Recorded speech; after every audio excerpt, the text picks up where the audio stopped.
अरब देशों की नाराज़गी के बाद आप देख रहे होंगे कि पिछले 6 दिन से तमाम न्यूज़ चैनल्स में उस तरह की नफ़रत की चीज़ें सामने नहीं आ रही हैं, उस तरह के डिस्कशन नहीं आ रही हैं जिस तरह से आप देख रहे थे कि पिछले 15-20 दिन से जिस तरह से ज्ञानवापी मस्जिद को लेकर के हंगामा किया जा रहा था, शिवलिंग को लेकर जिस तरह से बहस चल रही थी और उसको लेकर जिस तरह से हिंदू मुस्लिम किया जा रहा था, वो पिछले 7-8 दिन से जब से अरब देशों के ज़रिए नाराज़गी जताई गई है पैगम्बर मोहम्मद मुस्तफ़ा सल्लल्लाहु अलैहि वसल्लम की शान में गुस्ताखी करने वाले बीजेपी के 2 प्रवक्ताओं के ऊपर जिस तरह के पूरा मामला सामने आया और कतर के साथ साथ और बहुत सारे कुवैत, सऊदी अरब, पाकिस्तान, बांग्लादेश, इन तमाम कंट्रीज़ ने जिस तरह से आपत्ति जताई, तो उसके बाद कहीं ना कहीं ये देखने में आ रहा है कि कुछ चीज़ें देश में बदलती नज़र आ रही हैं। सबसे बड़ा एक्शन आपने देखा कि पार्टी ने जिस तरह से 2 प्रवक्ताओं को निकाला, हालांकि उसका पार्टी में ही बहुत ज़्यादा मुखालफत हो रही है और लोग बैक से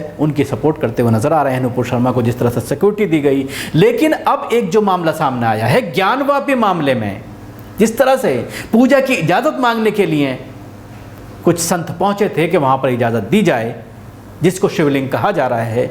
मुस्लिम पक्ष कह रहा है कि वो फुव्वारा था, हिंदू पक्ष कह रहा है कि वो शिवलिंग है, तो उसकी इजाज़त के लिए कोर्ट का दरवाज़ा खटखटाया गया था, लेकिन कोर्ट ने उस पर सुनवाई करने से इनकार कर दिया। एक बड़ा बदलाव देखने में आ रहा है। जिस तरह से लगातार कोर्ट के ज़रिए भी इस तरह के फैसले आ रहे थे, तो कहीं ना कहीं ये माना जा रहा है कि जिस तरह से अरब देशों ने दबाव बनाया है भारत सरकार के ऊपर और जिस तरह का एक्शन वहाँ पर लिए जा रहे हैं, भारतीय कामगारों को भारत भेजा जा रहा है या प्रोडक्ट्स का बाइकआउट किया जा रहा है, भारतीय प्रोडक्ट का एक बड़ा इकोनॉमी को नुकसान हो सकता है भारत की, तो इन सारी चीज़ों को देखते हुए शायद कोर्ट का ये फैसला सामने आया है, जिसको लेकर सोशल मीडिया में तरह तरह की चहमगोइयाँ हो रही हैं। ज्ञानवापी में मिले शिवलिंग के राग भोग पूजा अर्चना को लेकर स्वामी अविमुक्तेश्वरानंद सरस्वती ने जिला जज डॉक्टर अजय कृष्ण विश्वेश की अदालत में अर्जी दी थी, जिस पर बुधवार को सुनवाई हुई।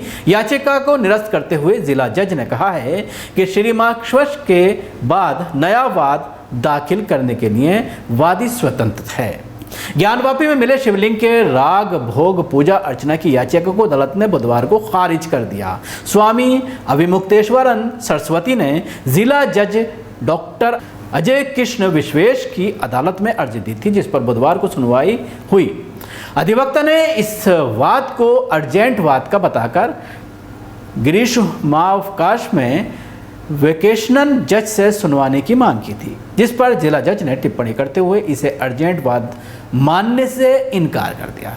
याचिका को निरस्त करते हुए जिला जज ने कहा है कि आप उसके बाद नया वाद दाखिल करने के लिए स्वतंत्र हैं। अदालत ने कहा है कि शिवलिंग बरामद होने की जानकारी 16 मई को ही हो गई थी, ऐसे में 31 मई तक वाद दाखिल नहीं किया।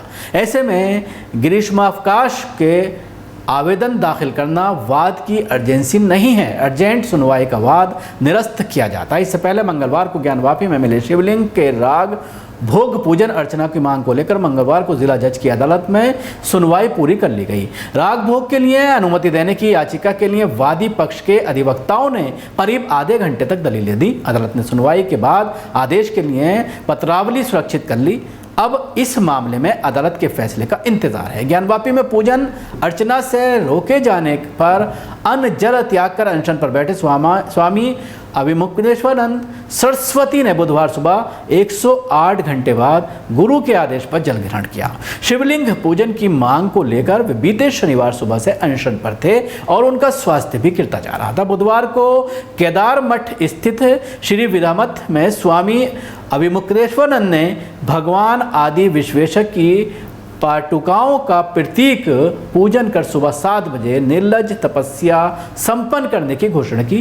कहा कि गुरु आज्ञानुसार भगवान आदि विश्वेश्वर के भव्य मंदिर निर्माण के लिए अब वे देशव्यापी अभियान चलाएंगे। तो कहा जा सकता है एक बड़ा झटका, जिस तरह से पूजा अर्चना की इजाज़त मांगी गई थी उसको लेकर के अभी तो मामला टल गया है छुट्टी की वजह से। छुट्टी के बाद इस पर सुनवाई करने की बात कही गई है कि आप दोबारा एक फ्रेश एप्लीकेशन डालिए, तो उसके बाद कोर्ट उस पर सोचेगा, विचार करेगा। शुक्रिया। आपको हमारी कोशिश कैसी लगी ज़रूर बताएं। हमारे यूट्यूब चैनल को सब्सक्राइब करना ना भूलें। इसके साथ ही बेल आइकन जरूर दबाएं। अगर आप वीडियो फेसबुक पर देख रहे हैं तो पेज को लाइक करें, इसके साथ ही फॉलो भी